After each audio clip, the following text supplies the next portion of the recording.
Bonjour tout le monde, on va réactiver le cours numéro 1, 2, 3 et 4, tout ça au service de la division d'une arête et comment faire des façades dans SketchUp pour avancer sur notre projet. Alors moi j'aime bien travailler quand c'est clean et que c'est propre. Là les lignes de référence que j'ai mis avec l'outil Mesh, j'aimerais les supprimer. Pour cela je vais aller chercher l'outil gomme qui est juste ici, qui va effacer, donc sans surprise raccourci E, ça marche très bien. Et quand je laisse mon doigt appuyé sur le clic gauche de ma souris, regardez, quand je passe dessus, la ligne apparaît en bleu, je vais pouvoir l'effacer. Évidemment, à l'instar d'une vraie gomme sur du papier, si je laisse mon doigt appuyé dessus, je vais pouvoir d'un coup, d'un seul, en balayant le logiciel, sélectionner plusieurs lignes pour pouvoir les effacer.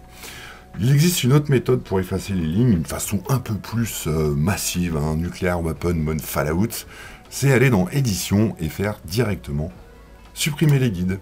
Et voilà. Si j'ai fait une erreur, bien entendu, souvenez-vous-en, on peut faire CTRL-Z. Et si je me rends compte quand même que c'est mieux de travailler sur toutes les lignes, eh bien on fait intervenir le fameux CTRL-Y dont on a parlé, qui me permet de revenir. Voilà, ça c'est fait. Eh bien je vais encore utiliser l'outil Mètre, raccourci T. Donc l'icône qui est juste ici, et je vais venir me positionner sur mon montant.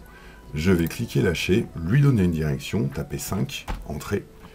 Cliquer, lâcher, lui donner une direction, taper 5, entrée. Je vais faire pareil en bas, cliquer, lâcher, aller vers le haut, ligne bleue, 5, entrée. Cliquez ici, suivre l'axe rouge, taper 5, entrée. Une fois que ceci est fait, je vais aller choisir mon outil rectangle qui est juste ici, outil rectangle, on l'a vu, raccourci R. Je vais cliquer, lâcher sur le point d'intersection. Alors ça c'est bon signe, Petit aparté, quand vous faites des lignes comme ça et que vous voyez bien la notion intersection qui apparaît, eh ben, ça veut dire que vous êtes bien sur le même plan. Et ça c'est cool. Je clique, je lâche, je descends en diagonale, je clique, je lâche. Voilà. Barre espace toujours pour poser les outils de SketchUp et éviter de faire des blagounettes ensuite parce que ça va vite. Et lorsque je m'approche de ma face, on peut regarder quelque chose d'étrange. Si la face du milieu ici, elle est sélectionnée, tout va bien. Mais quand je pivote, on peut revoir au-dessus, là, la face qui superpose mon montant, qui est un composant, donc du coup solide. On voit que ça scintille. Alors ça, c'est un joli clin d'œil du logiciel. À chaque fois que vous dessinez des faces sur des choses solides, eh bien, il se peut que, et d'ailleurs c'est même ce qui va se passer, le logiciel va scintiller pour vous dire, voilà, vous êtes sur une feuille posée sur quelque chose de solide. Je vais prendre l'outil pousser-tirer raccourci P, je clique, je lâche, je donne une direction, je vais taper 19, entrée, et voilà ma façade en 19. Barre espace, je vais triple-cliquer 1, 2, 3 pour faire un composant, clic droit, créer un composant, et je vais l'appeler façade gauche. Entrée. Donc ça, voilà, c'était une méthode rapide, simple et efficace, selon vos chantiers, vos portes, vos huisseries. Ce sera bien à vous de définir quelles sont vos cotes. On va faire le même exercice à côté en mode tiroir. Et pour cela, je vais refaire la même opération. J'appuie sur le bouton T pour l'outil Mètre. Et on recommence. Je clique, je lâche. Je vais taper 5. Pardon, dans l'autre sens. Donc CTRL-Z. CTRL-Z est très efficace. 5, 5, ici je vais le faire parce que on n'y est pas encore allé, 5, entrée, et en bas pas besoin puisque finalement on va retrouver la ligne de référence du premier caisson. Par espace, outil rectangle, raccourci R, je clique, je lâche, je descends en diagonale, je clique, je lâche. Cette fois-ci, comme je ne vais pas faire une porte mais bien des tiroirs, je vais me soulager la vue de toutes ces interférences dont on a parlé. C'est pas simple des fois de se repérer là-dessus. Alors j'ai des collègues, eux, ils mettent une couleur. Et du coup, avec la couleur, ils le voient mieux. Je vous montre ma méthode, c'en est une, il y en a d'autres. Je vais faire mouvement, je clique, je lâche, et à l'aide des flèches de mon clavier, je vais forcer avec la flèche gauche l'axe vert. Comme ça, je prends du recul et je n'ai plus l'effet de superposition de mes montants. Barre espace. Je viens sélectionner mon arête ici. Donc là, elle est bleue. Ça veut dire que je l'ai bien en main. Clic droit, diviser. Et regardez, quand je bouge la souris, je vais avoir des points rouges. Et c'est autant d'intersections qui va me créer dans cette arête. Si je regarde en bas, j'ai segment 4. Si je regarde là, je suis à segment 3. Donc je vais me mettre en segment 2 pour l'exemple. Voilà, on aurait pu chercher le point du milieu, mais c'était juste pour vous montrer cet outil qui est très efficace. Petit aparté au passage, on peut voir que lorsqu'on ne lâche, qu'on ne touche plus la souris, en fait, il nous met bien 2 segments longueur 170. Donc si je passe à 3, ah bah là je suis à 113,3. Je vais le laisser comme ça. Je vais cliquer à côté exprès pour vous montrer quelque chose de marrant. Si je clique sur cette arête qui est à l'opposé, elle est bien sélectionnée en bleu, elle n'a jamais été divisée. Celle-ci, elle est telle qu'elle. Et quand je clique sur celle-ci maintenant, regardez, eh bien, elle a été segmentée. Donc visuellement, je vois bien une arête entière, comme sa copine qui est juste à côté. Sauf que là, en fait, il a bien retenu l'ordre de me faire 2 arêtes. Si je prends mon outil-mètre, raccourci T, je clique, je lâche, et là, normalement, je vais aller chercher directement l'extrémité, puisque mon arête est coupée en 2 et que j'ai bien 2 arêtes. Ce qui est intéressant aussi, c'est qu'il va me trouver le point du milieu. Alors, c'est pas le point du milieu encore de la copine d'à côté, hein. Là, c'est le point du milieu de l'intersection qui a été divisée en 2. Je vais venir ici, au milieu, pour le poser. Je clique, je lâche, je vais vers le haut. Je vais taper 1,5, entrée, 1,5 mm. Je clique, je lâche, je donne une direction vers le bas, 1,5, entrée.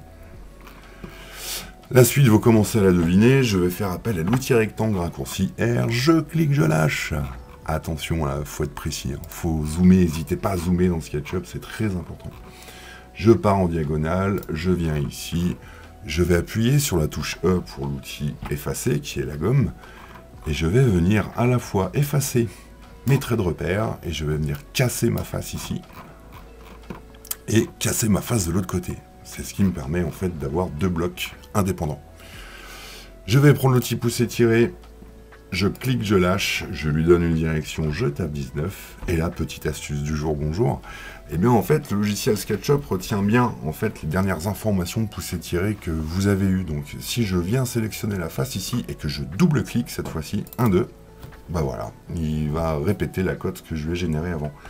Évidemment, maintenant, je vais faire 1, 2, 3, clic droit, créer un composant. Je vais pouvoir l'appeler tiroir haut. Je vais triple-cliquer en bas, clic droit. Et je vais du coup créer aussi un composant que je vais appeler tiroir bas. Alors moi, j'aime bien, c'est bien les mêmes cotes, les deux. Finalement, je pourrais juste l'appeler tiroir si je voulais. Mais j'ai pris l'habitude de nommer tiroir haut et tiroir bas parce que si vous changez les matières entre elles, on verra après avec les textures, et ben c'est toujours bien, encore une fois, dans la fiche de débit, par matière, de voir où va où en fait. On va le créer, c'est parti. Alors là, plusieurs solutions, comme d'habitude, hein, ou bien je sélectionne, je laisse mon doigt appuyer sur CTRL avec le petit plus qui s'affiche et je sélectionne le deuxième.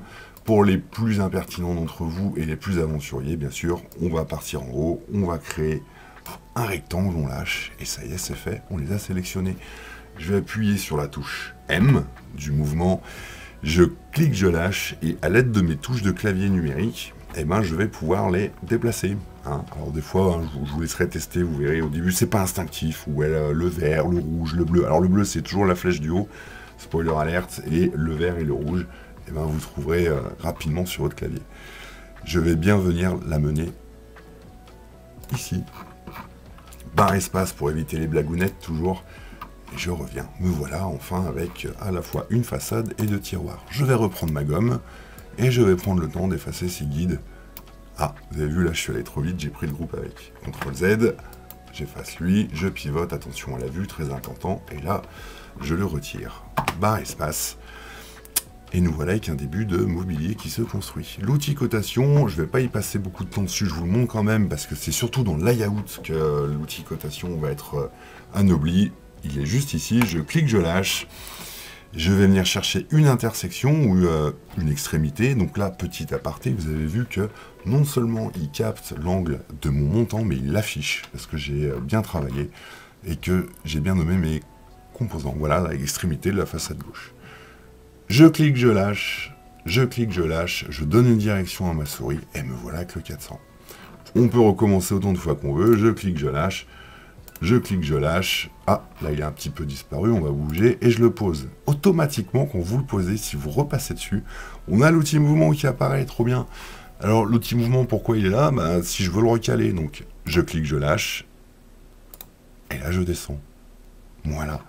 À bientôt pour la suite. On va aller rentrer dans les vues et les scènes et les textures. Et là, on va commencer à faire des choses très belles sur SketchUp.